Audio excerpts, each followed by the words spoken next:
आप एक प्रोडक्ट से आप एक डी2सी ब्रांड बना सकते हो, लेकिन एक एफएमसीजी ब्रांड नहीं बना सकते। आपने एक प्रोडक्ट पीसेफ में बनाया, उससे आपने अब 50 प्लस एसक्यूज बना दिए हैं, राइट? तो आप कैसे डिसाइड करते हो कि नेक्स्ट प्रोडक्ट क्या आना चाहिए? एडजेसेंसी कैसे देखते हो कि क्या अब आगे नया इसमें आप अगर इसको if I must say FMCG brand बनाना है, तो कैसे देखते हो आप इसको? सो हमने एक एफएमसीजी ब्रांड ही बनाई है। आप एक प्रोडक्ट से आप एक डी2सी ब्रांड बना सकते हो, लेकिन एक एफएमसीजी ब्रांड नहीं बना सकते। सो जब हमने टॉयलेट सीट सैनिटाइज़र निकाला, तो हमें आइडिया ये था कि यार हम हमेशा से ऑफलाइन भी जाएँगे, हम सिर्फ डी2सी नहीं करेंगे। डी2सी उस समय वर्ड भी नहीं था कि डायरेक्ट टू कंज्यूमर। देखिए इसके अंदर हम कर क्या रहे हैं? We are helping women's intimate care. So idea ये था कि कैसे हम वुमेन्स हेल्थ को प्रायोरिटी दें। इसीलिए प्यूबर्टी टू मेनोपॉज़ का हमने एक स्केल लिया।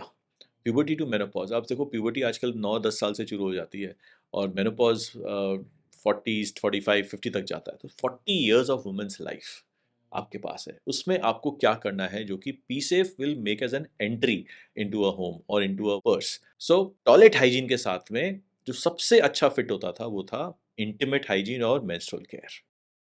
प्यूबर्टी टू मेनोपॉज़, प्यूबर्टी आते ही आपको मेंस्ट्रुअल केयर चाहिए, जिसके अंदर अल्टरनेट पीरियड केयर्स हैं या पैड्स हैं या फिर आपको इंटीमेट वॉशेज़ हैं या पीरियड क्रैम्प रिलीफ रोल-ऑन्स हैं या पैचेज़ हैं या इंटीमेट पाउडर्स हैं, तो ये सब प्रोडक्ट उसके अंदर आते हैं।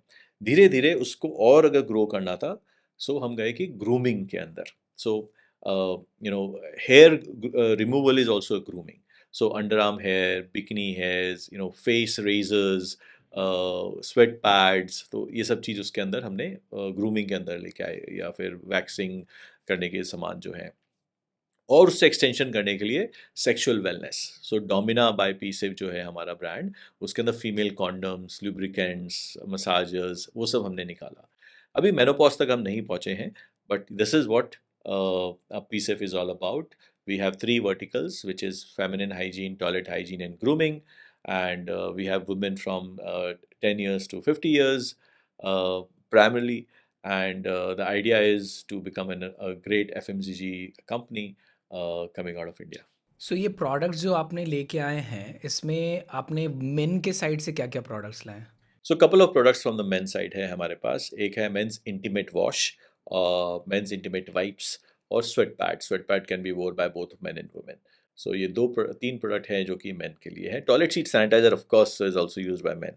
सो आपने ये प्रोडक्ट्स जो आप लेके आए, इसमें जो मेन प्रेमाइस आपका अभी आगे है वो क्या है? मतलब कुछ प्रोडक्ट्स पे आपको फोकस करना है कि और प्रोडक्ट्स भी आप लाने वाले हो? सो हमने हमने कोर प्रोडक्ट्स बना रखे हैं, 4 कोर प्रोडक्ट है हमारे पास, 10 हमारे पास फोकस प्रोडक्ट्स है, तो ऑलमोस्ट 80% ऑफ द रेवेन्यूज़ देते हैं। 20% ऑफ द प्रोडक्ट जो कि बाकी सब एसकेयूज़ हैं।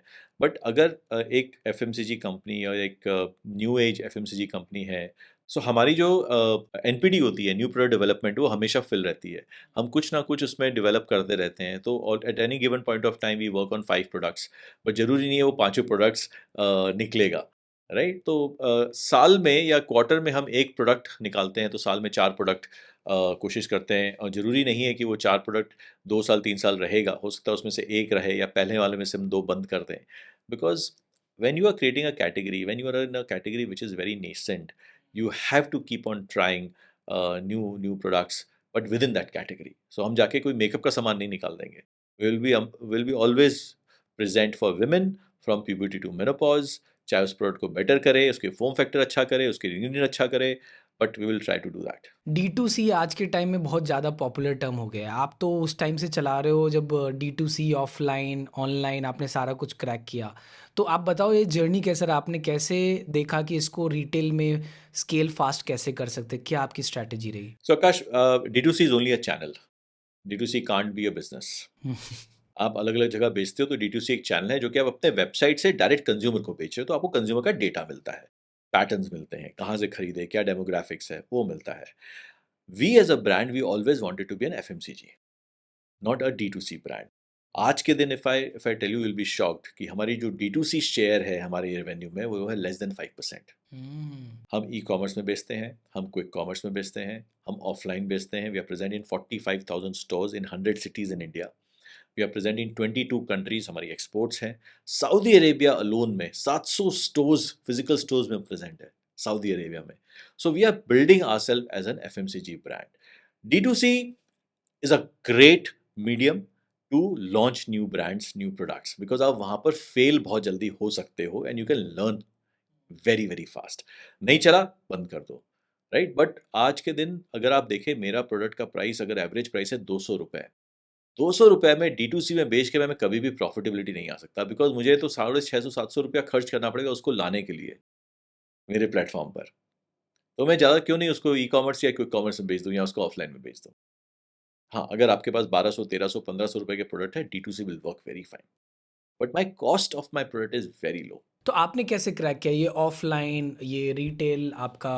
शुरू से, बिकॉज 2017 में ही जब हमने लॉन्च किया, कोई के पास, रिटेलर के पास जाते थे, उनको तो बोलते सर घर में लेडीज़ हैं, यार एक ऐसा प्रॉब्लम बताओ जो ट्रैवल करते हैं उनको क्या, यार वॉशरूम की बहुत बड़ी प्रॉब्लम होती है।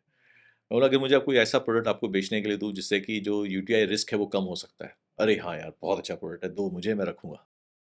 तो ऐसे धीरे धीरे हमने रिटेल करना शुरू किया।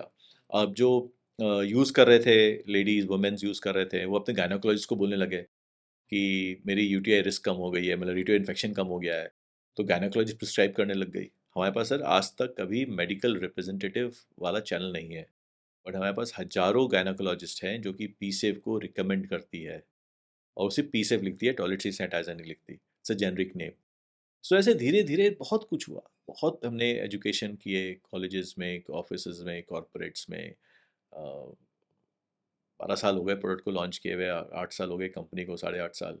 आई think still still the day one. So आपका ये थर्ड पार्टी मैन्युफैक्चरर बनाते हैं ये कि आप खुद से बना रहे हो? सो हमारे पास R&D है, एनपीडी डिपार्टमेंट हमारे पास है। We discover the products, we design उसमें क्या जाना चाहिए, then we find a great manufacturer partner, और वो कॉन्ट्रैक्ट मैन्युफैक्चरिंग होता है, उससे हम कॉन्ट्रैक्ट मैन्युफैक्चरिंग करवाते हैं।